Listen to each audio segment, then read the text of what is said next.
नमस्कार दोस्तों, आपका स्वागत है हमारे चैनल में। तो आज हम बात करेंगे करवा चौथ की संपूर्ण विधि। करवा चौथ आने वाली है। करवा चौथ 10 अक्टूबर को है। तो अगर जो पहली बार महिलाएं करवा चौथ कर रही है तो कैसे करेंगे।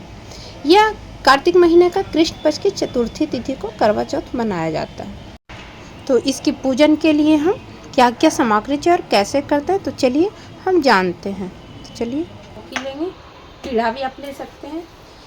इस पे हम इस तरह से येलो कलर का कपड़ा डाल दिए। आप चाहे तो रेड कलर का जो एक रंगा कपड़ा आता है वो भी कपड़ा आप इस पे डाल सकते हैं।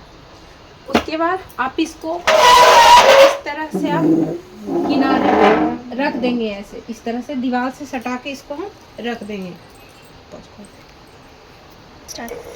उसके बाद हम चावल का आटा लेंगे। चावल के आटा से दीवार में हमको बनाना है एक चांद। उसके बाद एक बनाना है चलनी, चलनी से देखता हुआ आदमी, एक बरगद का पेड़ और शंकर पार्वती के गोद में बैठे हुए गणेश जी। इतना फोटो हमको पीछे चौरट्ठा से जो चावल का आटा होता है वो हमको यहाँ पे बनाना है। वो आप अंदाज़ा बना सकते हैं पतला घोर करके, कोई ज़रूरी नहीं कि दिखना ही चाहिए। अब बस उंगली से उस तरह से बना दें कि बरगद का पेड़ देखिए ऐसे ऐसे कर दिए, बरगद का पेड़ बन गया, ऐसे चांद बन गया। उसके बाद यहाँ पे इस तरह से चलनी, यहाँ पे आदमी जो चलनी को पकड़ा हुआ है, इस तरह से हम बना दिए। यहाँ पे गणेश जी, शंकर भगवान, माता पार्वती, इस तरह से हम बना दिए। उसके बाद इस तरह का हम एक फ़ोटो लिए हैं, आप देख सकते हैं। देखिए एक फ़ोटो है जो करवा चौथ का फ़ोटो है, आप इसको अच्छे से देख सकते हैं। आप सेम इसमें भी आप देखिए, यहाँ पे आपको एक बरगद का पेड़ दिखेगा, यहाँ पे चांद दिखेंगे, चलनी लिया हुआ आदमी दिखेगा, गणेश भगवान दिखेंगे। उसके बाद यहाँ पे जो सती माता थी शायद वो है। इस तरह से जो यहाँ पे देखिए आपको चांद दिख रहा है। इस तरह का एक मूर्ति आता है जो करवा चौथ के लिए इन्हीं का पूजा किया जाता है। तो अगर आपके पास ये है, आप बनाने में संभव नहीं है तो सिर्फ इसी का पूजा कर सकते हैं। अगर बनाने में संभव है तो पीछे जरूर बनाइए, उसके बाद इस मूर्ति को रखिए, वो भी चौरट्ठा से बनाइए जो चावल का आटा होता है। उसके बाद हमको इसमें ज़रूरत पड़ेगा, ये बुक है करवा चौथ का कथा का बुक है, ये आपके पास होना बहुत ज़रूरी है, इसके बिना आप पूजा नहीं कर सकते। उसके बाद हमें इस तरह का एक सुरही चाहिए जिसमें इस तरह का टुई बना हुआ होता है और इस तरह का रहता है मिट्टी का सुरही, इसको सुरही बोलते हैं। और इसके अंदर कुछ लोग सुरही डालते हैं, वो 8 गो सुरही होता है वो, लेकिन हमारे यहाँ वो यूज नहीं होता है। हम लोग इसके ऊपर ढक्कन का यूज करते हैं और इसके अंदर गंगा जल भरते हैं और ऊपर में ढक्कन में चावल भर के इसके ऊपर लड्डू रखते हैं। और सुरही का जो मुंह होगा जो इस तरफ होगा, जब पूजा करते हैं तो सुरही का मुंह हमेशा इनके मूर्ति के तरफ होगा। उसके बाद हमें चाहिए 2 कलसा, इस तरह का 2 कलसा चाहिए। आप कोई भी कलसा, अगर आपके पास मिट्टी अवेलेबल नहीं है तो आप पीतल का ले सकते हैं, अगर मिट्टी अवेलेबल है तो मिट्टी लीजिए। दोनों के ऊपर इस तरह का ढक्कन होगा, इसमें भी पानी होगा, ऊपर में चावल होगा, लेकिन एक के ऊपर दिया होगा और दूसरे के ऊपर लड्डू होगा। जो लड्डू वाले कलसा है, एक माता पार्वती और एक भगवान शंकर को हम लोग समर्पित करते हैं। ये दोनों वहाँ पे रखाएगा मूर्ति के पास।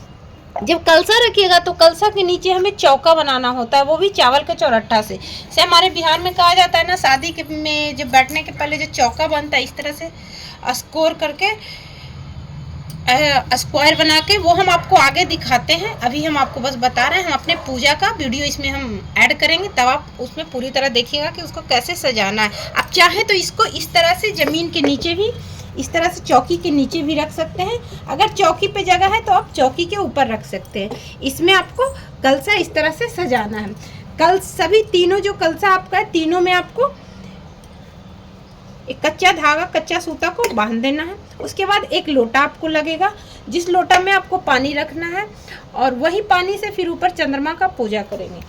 उसके बाद श्रृंगार का सामान आपको रखना है। श्रृंगार के सामान के साथ साथ फिर चलनी आपको चाहिए, थाली आपको चाहिए, कुमकुम, रोली, जो भी है सारा सामान, पूजा का सामान चाहिए। फिर उस दिन जो भोग बनाया जाता है वो भोग आपको चाहिए, जिससे आप खाना रात में जो खाएंगे वो यहाँ पे भोग लगाया जाएगा। हम लोग सिर्फ मीठा खाते हैं, कुछ लोग नमक भी खा लेते हैं। तो बाकी हम आगे आपको बताते हैं कि और कैसे कैसे पूजा किया जाता है। फिर आप देख सकते हैं इस तरह हमें सजा लेना है। तो देखिए नीचे इस तरह से चौका बना लेना है, दोनों तरफ करवा, बीच में कलसा और इस तरह से हमको सजा लेना। आप देख सकते हैं बस इस तरह। यहाँ पे आपको श्रृंगार का सामान नहीं दिख रहा होगा, आपको श्रृंगार का सामान रख लेना है। और जो भोग में बनाए होंगे खीर या जो भी बनाए होंगे, आप नमक छोड़ के यहाँ पे आप चढ़ा सकते हैं, पूड़ी भी चढ़ा सकते हैं, खीर भी चढ़ा सकते हैं। तो इस दिन सुबह अपनी सास बहू को सरगी देती है। सवेरे सवेरे सरगी में फल, मिठाई, सूखे मेवा, पूड़ी, सब्जी, जो कुछ भी सुबह खाया जाता है वो बनाना चाहिए। और सरगी के बाद सारा दिन निर्जला उपवास रखना चाहिए। सरगी हमेशा ब्रह्म मुहूर्त में खाना चाहिए। ब्रह्म मुहूर्त में खाने के बाद उसके बाद सारा दिन कुछ भी नहीं खाना चाहिए। फिर पूजा में इस तरह से हमें सबको सजा लेना है। फिर जैसे पूजा करते हैं उस तरह से करना है। फिर कथा कर लेना है। ऐसे इसका कथा हम थोड़ा सा बताते हैं। कथा के अनुसार एक रानी थी जो अपनी जीत के कारण करवा चौथ का व्रत तोड़ देती है और उसके कारण उसके पति की मृत्यु हो जाती है। लेकिन रानी पश्चाताप करती है तो माता पार्वती प्रसन्न होती है, उसे जीवन दान मिलता और कहती हैं कि तुम दोबारा से करवा चौथ का व्रत करो और चांद देख के खाओ। तो इस तरह से देखिए करवा चौथ हम आपको बता रहे हैं। तो इस तरह से सजा लेने के बाद आप पूजा कर लिए, मतलब चंदन लोड़ी अच्छा जो भी करते वो उस तरह से पूजा कर लेने के बाद सभी के कलावा बांध दें, सभी के कलश में कथा सुन लें और कथा कहें। कथा अगर आप 2-3 हैं तो आप अपने थारी का हेर फेर भी कर सकते हैं। अगर एक ही हैं, अकेले हैं, तो इस तरह से आप देख सकते हैं। देखिए करवा का 7 बार आप करवा को इस मतलब जो शंकर भगवान वाला करवा है उसको पार्वती माता के पास, और जो पार्वती माता वाला करवा है उसे शंकर भगवान के पास, इस तरह से इसको करना है। आप देखिए 7 बार इसको करना है इस तरह से। इसको कहते हैं हम लोग करवा फेरना। आप चाहे तो हैंड क्रॉस करके भी कर सकते हैं। मैंने दोनों करवा को एक साथ उठा के एक साथ रखिए। आप चाहे तो जिस तरह से हम कर रहे हैं इस तरह से भी आप कर सकते हैं।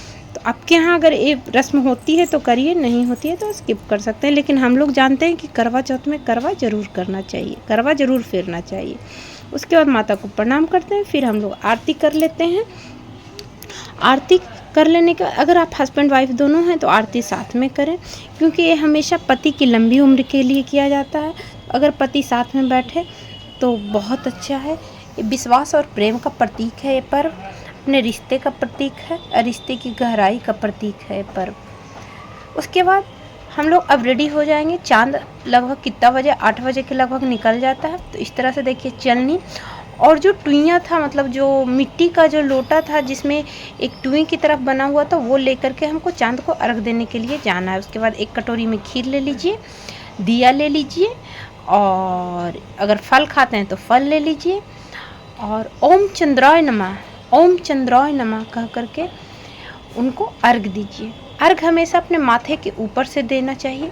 तो देखिए हस्बैंड इस तरह से खड़े हो जाएंगे, सामने से मेरे हस्बैंड खड़े हैं। उसके बाद हमेशा सर के ऊपर होना चाहिए आपका हाथ, इतना ऊपर से उनको अर्घ दीजिए। ओम चंद्राय नमः, फिर एक बार परिक्रमा करिए, ओम चंद्राय नमः 5 बार। इस तरह से आप उनको सबसे पहले अर्घ दीजिए। उसके बाद उस दिन नंगे आँखों से कभी चांद को नहीं देखना चाहिए, कभी नहीं। चलनी की मदद से चांद को देखिए, वो चौथ का चांद है। उसके बाद उसी चलनी की मदद से आप अपने पति को देखिए। पहले चांद को आरती उतारिए, फिर अपने पति को उतारिए। चांद को टीका दीजिए, फिर अपने पति को दीजिए। चांद को अक्षत दीजिए, फिर अपने पति को दीजिए। चांद को भोग दीजिए। इस तरह से हम करते हैं। उसके बाद ये पूजा संपन्न हो जाने के बाद आपको अपने पति के हाथ से पानी पी लीजिए और चांद को साक्षी मान करके अगर हो सके तो अपने पति के हाथों से अपने मांग में सिंदूर भरवा लीजिए, फिर उनको प्रणाम कर लीजिए। ये हमारे यहाँ का इस तरह से करवा चौथ मनाते हैं हम। उसके बाद अगर आप खीर ले गए हैं तो आप खीर खा लीजिए। खीर नहीं खा सकते तो जो भी मिठाई फल जो भी खाएं वो उनके हाथ से 1 चम्मच खा लीजिए, फिर जाके आप भरपेट खा लीजिए। तो इस तरह से हम करवा चौथ पूरा किए।